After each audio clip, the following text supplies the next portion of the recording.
Yang terhormat Bapak Budi Raharjo dan Pak Wildan selaku pengampu mata kuliah Sistem Pengendalian Manajemen. Kami dari kelompok 10 akan menjelaskan tentang mengenai tata kelola perusahaan bagian 1. Sebelumnya perkenalkan, kami anggota dari kelompok 10. Untuk mengenai pembahasan lebih lanjutnya, silahkan simak terus video dari kita.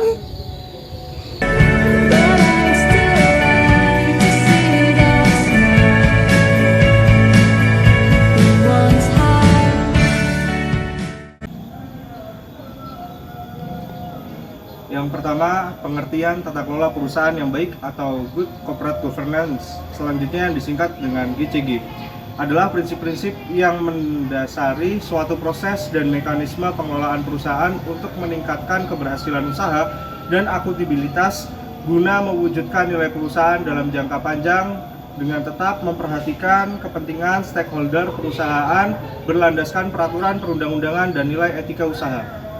Selanjutnya adalah tujuan penerapan prinsip-prinsip Good Governance atau GCG pada perusahaan.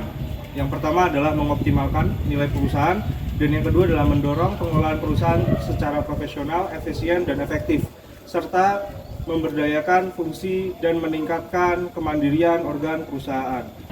Selanjutnya yang ketiga adalah mendorong agar organ perusahaan dalam membuat keputusan dan menjalankan tindakan dilandasi nilai moral yang tinggi dan kepatuhan terhadap peraturan perundang-undangan serta kesadaran adanya tanggung jawab sosial perusahaan terhadap pemangku kepentingan maupun kelestarian lingkungan di sekitar perusahaan. Yang terakhir adalah meningkatkan kontribusi perusahaan dalam perekonomian nasional.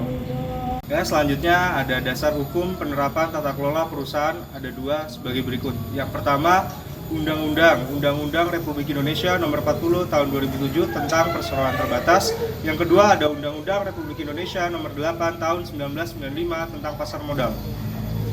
Selanjutnya ada Peraturan Otoritas Jasa Keuangan OJK. Bisa dilihat yang pertama dan yang kedua.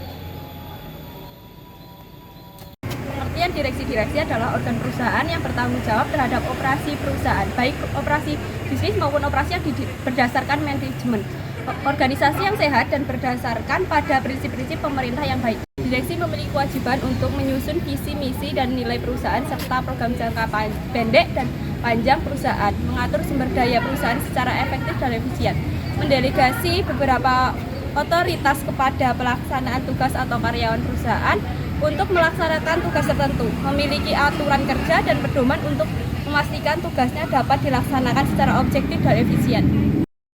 Dewan Direksi memiliki dua tanggung jawab pengendalian yang utama, yaitu satu, mereka menjaga kepentingan ekuitas investor, khususnya memastikan bahwa manajemen perusahaan untuk memaksimalkan mika ekuitas saham investor pemegang saham di perusahaan.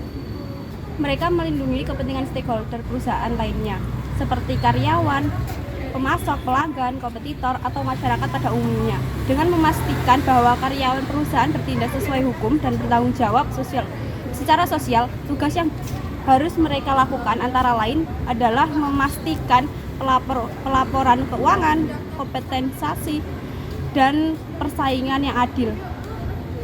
Komite Audit berdasarkan POJK nomor 55 tahun 2015 tentang pembentukan dan pedoman pelaksanaan kerja Komite Audit. Komite Audit di perusahaan bertugas membantu Dewan Komisaris dalam memantau dan memastikan efektivitas sistem pengendalian internal dan pelaksanaan dengan melakukan pemantauan dan evaluasi atas perencanaan dan pelaksanaan audit dalam rangka menilai kecukupan pengendalian internal, termasuk proses pelaporan keuangan, manajemen resiko, dan implementasi tata kelola perusahaan yang baik.